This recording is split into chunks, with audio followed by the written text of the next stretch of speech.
Rokita threatens to sue local governments. Gubernatorial debates planned for October. Plus, the AG gets involved in the Indianapolis soccer stadium mess and more. From the television studios at WFYI, it's Indiana Week in Review for the week ending June 7th, 2024. Indiana Week in Review is made possible by the supporters of Indiana Public Broadcasting Stations. This week, Indiana Attorney General Todd Rokita is threatening to sue 3 cities and a county for what he claims are violations of the state's ban on sanctuary cities. A 2011 Indiana law bans local governments from restricting cooperation with federal officials over citizenship or immigration information.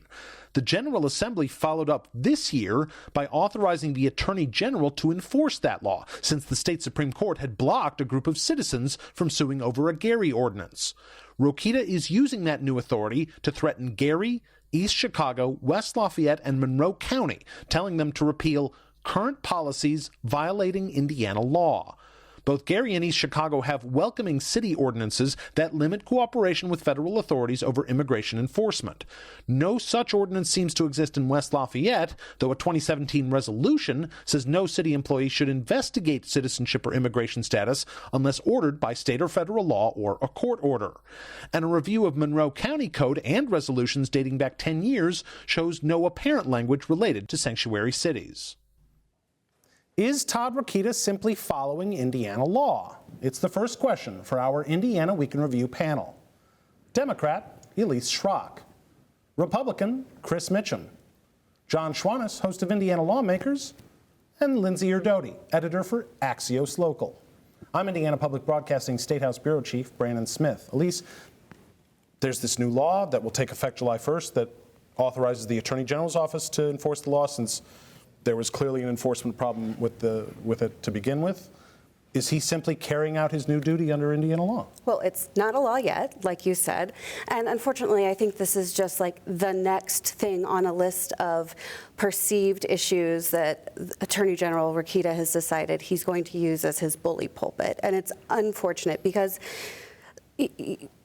you look at some of these ordinances that he is perceiving to do, purporting to have these sanctuary city affording sanctuary cities, and it's not even that clear. So I think his defense is going to be difficult. It's also the antithesis of what you've seen come from the state legislature, where you're actually seeing broad consensus for where the state does have some jurisdiction for issues like affording undocumented people driving cards that helps with economic development issues.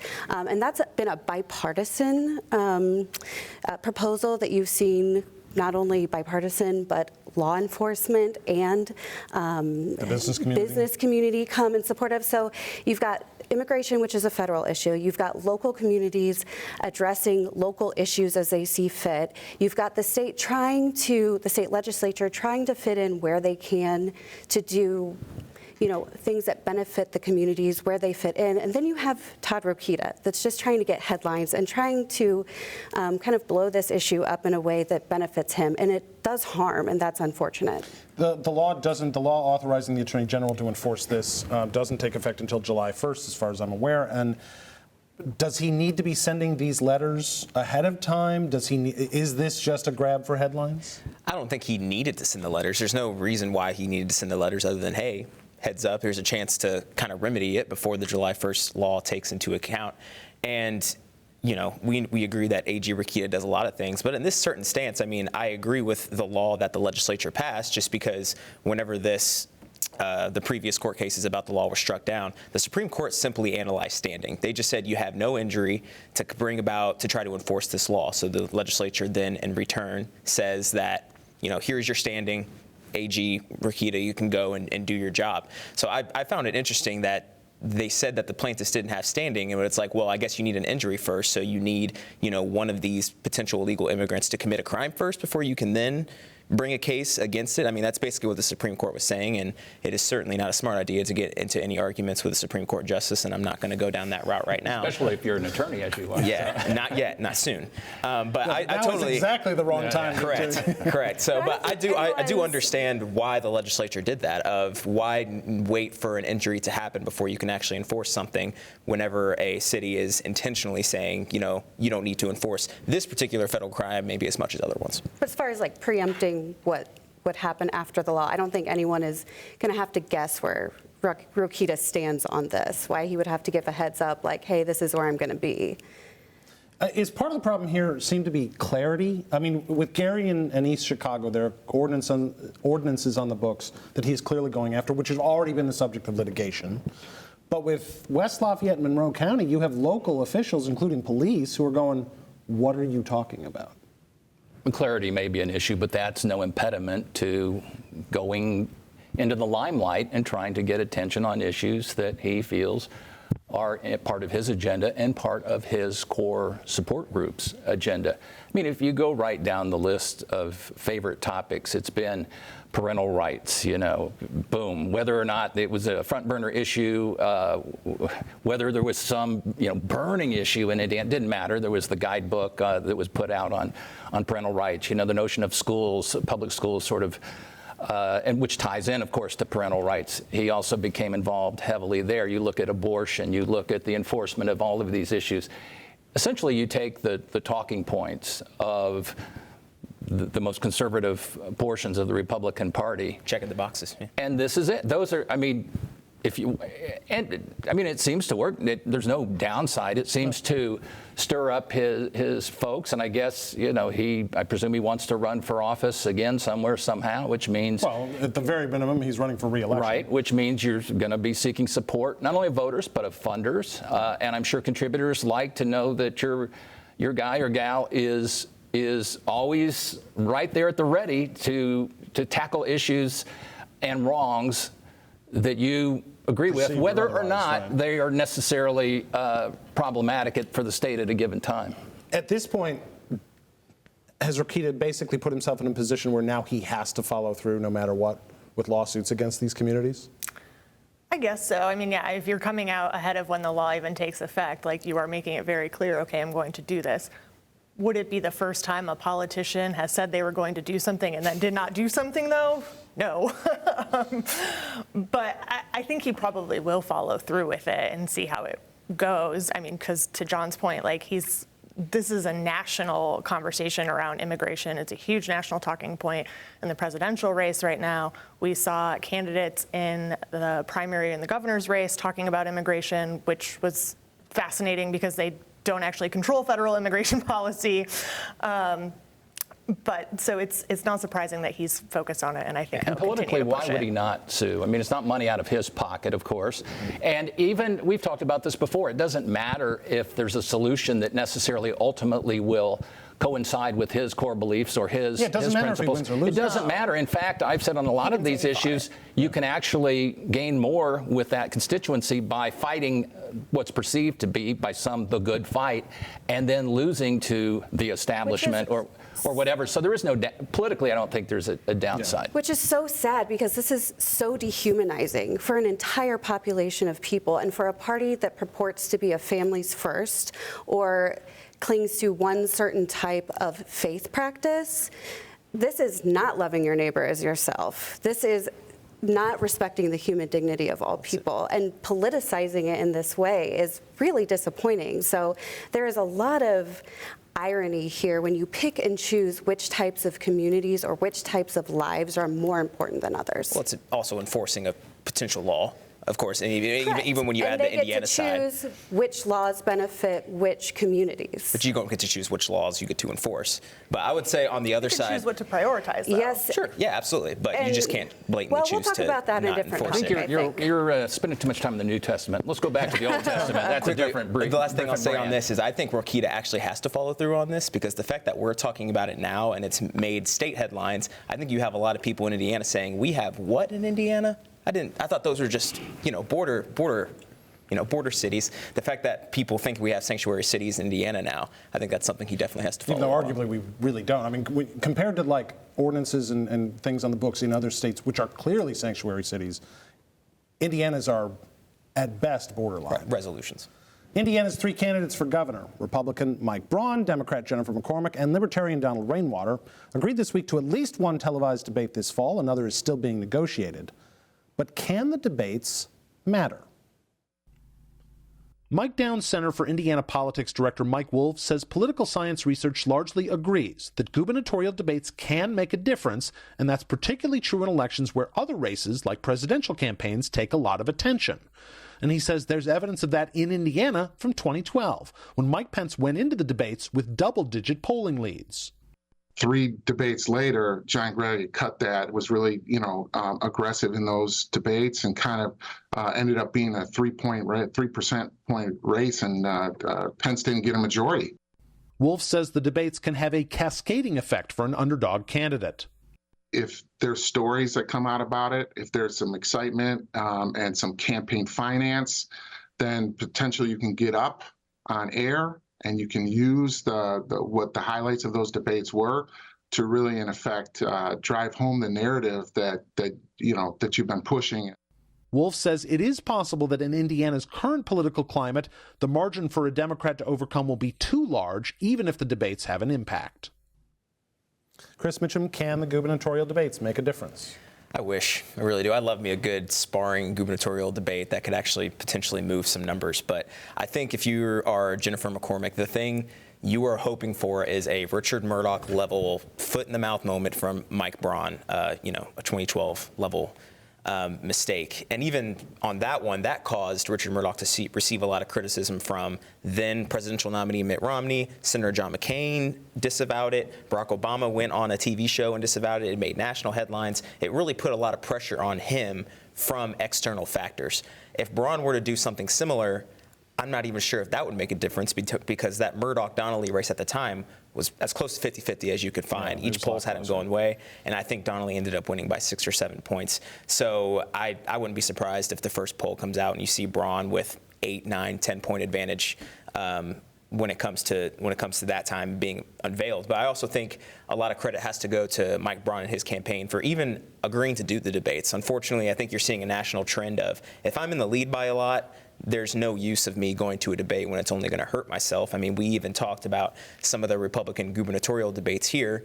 The winner of the last one, a lot of people agree, was Mike Braun, because he didn't have to get involved with all the tussles and all that kind of stuff. Mike Wolf talked about 2012. I talked with him about the Senate race, which was the most, notable example in recent memory. But he brought up the gubernatorial race, it having an impact, where that ended up being a very close race for Mike Pence and John Gregg. And some people at the time, I think, even thought, like, if the election had been like 2 or 3 weeks later, John Gregg might have pipped Mike Pence to the post.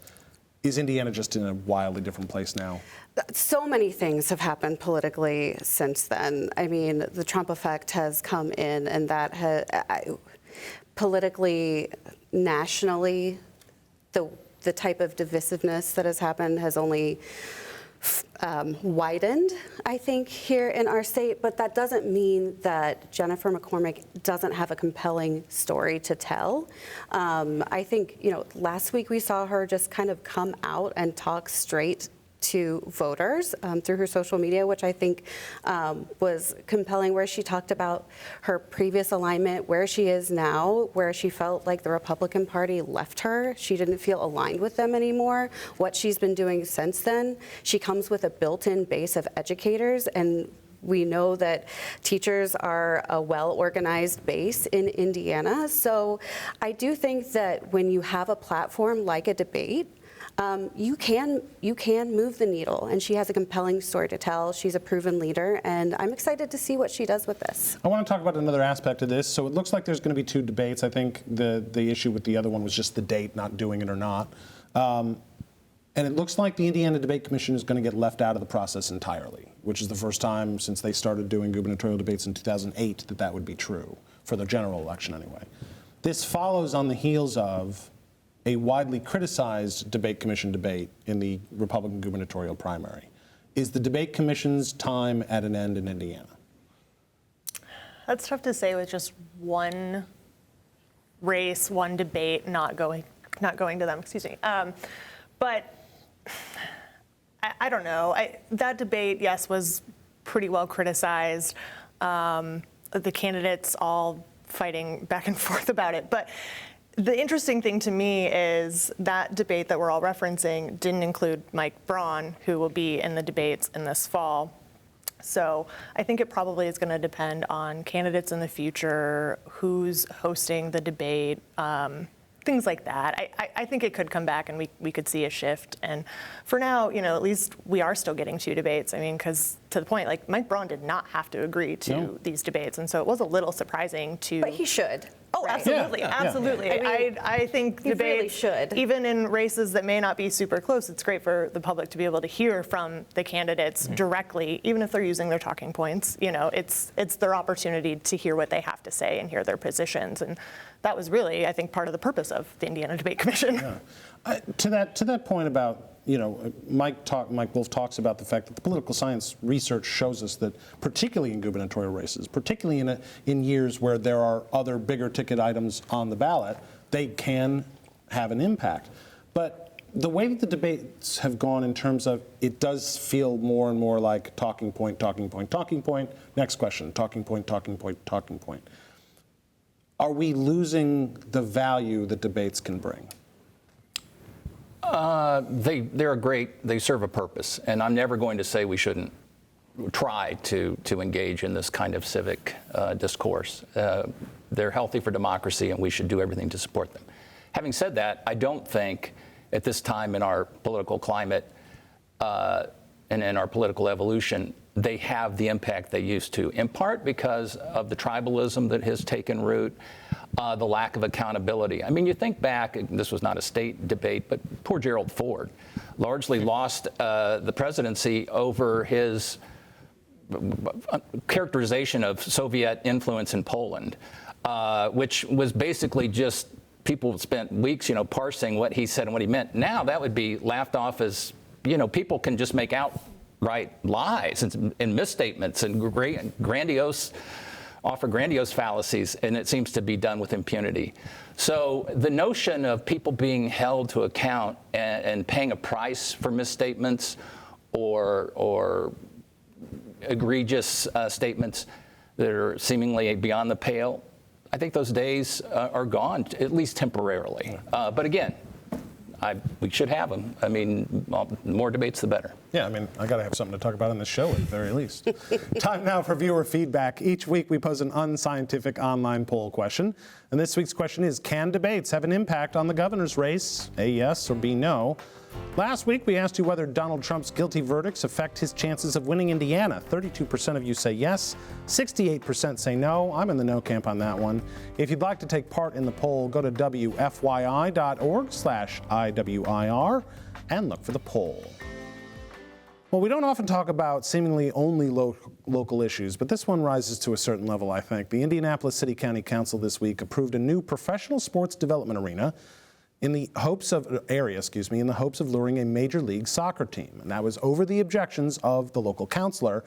And that's even as the Indianapolis Business Journal reports this week that Attorney General Todd Rokita privately weighed in on the controversy. The city originally approved a PSDA for a different site downtown by developer Keystone Group and the minor league team Indy 11. But that site was once the city's first cemetery, which has become a sticking point in the plans. The State Budget Committee must approve the PSDA, and the IBJ reported this week that Attorney General Todd Rokita, responding to a question from a state lawmaker, says the Budget Committee can approve the first plan regardless of the city's wishes. The IBJ story reveals that Rokita's private guidance to the lawmaker says state law doesn't require the city to officially submit the PSDA proposal. Once it was approved by the City County Council, Rokita says the State Budget Committee can give its okay. John Schwantes, at least on the local level, this was pretty messy for a little while now. Is this going to get even messier? It may. It seems that it's had a rocky road. If we look back in the recent past, where the stadium, would we have one, was a question. If so, where would it be? Broad Ripple High School was at one point discussed as the ground zero for such a facility. And then we've talked about various locations downtown, and there seems to be various issues, either governmental or financial. So I hope it comes to pass. I mean, this is a fast-growing sport, and this is a fast-growing league within that sport. This seems to be the right time because the market is only going to get more saturated with Cincinnati and Columbus and Chicago and et cetera, et cetera. So, but if you look at what the appetite has been in Indianapolis and Indiana more broadly for professional soccer, look at the string of sellouts and the fan support, which really, I think, argues A, in favor of a stadium, and B, in favor of the awarding of a franchise for the city. Lindsey, what do you see happening at the State House over this? Well, I thought it was interesting that after we saw the news about Attorney General's letter, we saw Senator Mishler make some comments to the Indy Star, basically saying that the 2019 law that allowed them to create this professional sports development area for a soccer stadium did not specify a location, and the takeaway was kind of like the city can come to the state budget committee with what they want, and the state's kind of looking out for something that's going to make sense financially, because they don't want the city to come back to them and have to ask for more money potentially down the road. And the city is pretty adamant that the site right now with Keystone Development is not financially feasible, and that is why they are pursuing this other option and going this other direction. So you would think that the State Budget Committee would be on their side with that. Do you agree with that? Yeah, and I mean, anytime you see the legislature dipping into Marion County issues, it gets interesting because, we've seen this legislature pop up, and I think over the last decade, it has been the kind of gotcha, not gotcha, but the unexpected thing that sucks up a lot of air at some point during session. Some type of Indy 11 related legislation. And so you've seen the legislature have to work around that. We also know that this legislature loves to meddle in Marion County affairs. So you have that element, and it only takes one lawmaker to decide that they want to do that to kind of set that into motion. So I know they have to move quicker than before the legislative session on this, but this I think is going to get messy before we see a resolution. Ursula Odomir, the owner of the Indy 11, has built relationships at the State House over a long period of time. It does feel like he's clearly lost his battle at the state or at the city-county level. Mm-hmm. Does he see an opening for one last hurrah from lawmakers to maybe rescue his project? I think it would be in the State Budget Committee. And the thing about this whole process right now is there's just a lot of question marks, right? You have people buying land next to where the stadium's supposed to go, and you have all these large consortiums with unknown funders going on. I think whenever they do go, when they're statutorily required to go present in front of the State Budget Committee, a lot of those kind of fog clouds are going to get removed, and we're going to start seeing details of where's the money coming from? Is this actually financially viable, as the statute requires them to analyze? And if the General Assembly kind of calls foul on anything, I think the relationships that Ursula kind of formed there, whether it be behind closed doors or publicly, once the plan starts to come out, he could utilize them then. I think state lawmakers might be a little bit more informed than we might even realize, though, because Mishler even said that he was hearing from the administration, I think it was back in January, about potentially changing the site. So they've kept state lawmakers at least somewhat informed along the way. I think we'd also be remiss not to mention the community outcry over, Green Lawn Cemetery, and the fact that for years other cemeteries have been developed around. And so for this to be developed on top of, it's definitely a community concern. We're hearing a lot about that locally. Since I live here, that's something I'm hearing often, and I think that's definitely something that is part of this conversation. All right. Finally, Congressman Jim Banks this week sent a letter to the WNBA crying foul, pun intended, over what he perceives as targeting of Indiana Fever rookie phenom Caitlin Clark. Now, Elise Shrock, we've talked a little bit on the show, and nationally and globally, people have been talking about the excitement and the increased attention that women's basketball in particular is receiving. Is this what we were hoping for? I think Jameel Hill had a really good article on this in the last week where she basically summed it up as there are a lot of men without experience in covering the WNBA that are trying to cover the WNBA. So it is exciting. It is great to have this type of attention on a well-deserved sport, but you also have it's exploded in an infrastructure on the reporting side, maybe, and in other ways that's maybe not kept up with that. So we're seeing that. But again, I'm not. Like, Sporty Spice is the last Spice Girl that I would probably be considered, so that's about all I can impart on that. Is this some of, like, if you've been watching the NBA for a while, which I have, this is not new. Like, I mean, this is a very physical sport. Is that just what we're seeing? And notably, Caitlin Clark isn't doing a lot of complaining. No, I think she's handled it great. I mean, just the fact that, some of these are non-basketball plays, which some of them have been. I mean, calling somebody a name and shoving him in the back on the inbound play is not a basketball play. And I think that's what kind of Congressman Banks and some people are like, you have this star, regardless of what she looks like, you have this star that's coming in and generating so much revenue and eyes on your sport. The least, I'm not saying you should create rules that benefit her in particular, but you might want to kind of protect that asset because it's just benefiting everybody as a whole. But importantly, it's not just her, because like, for instance, if you look at the Fever games, there are games against other teams in the league that there are still affordable tickets available. But you try to see the Chicago Sky, who have Angel Reese, Camila Cardoso, those tickets are out of reach. And that is Indiana Week in Review for this week. Our panel is Democrat Elise Shrock, Republican Chris Mitchem, John Schwantes of Indiana Lawmakers, and Lindsey Erdody of Axios Local. You can find Indiana Week in Review's podcast and episodes at WFYI.org/IWIR or on the PBS app.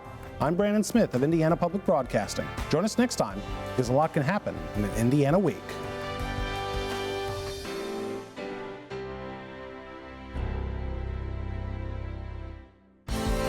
The opinions expressed are solely those of the panelists. Indiana Week in Review is a WFYI production in association with Indiana's public broadcasting stations.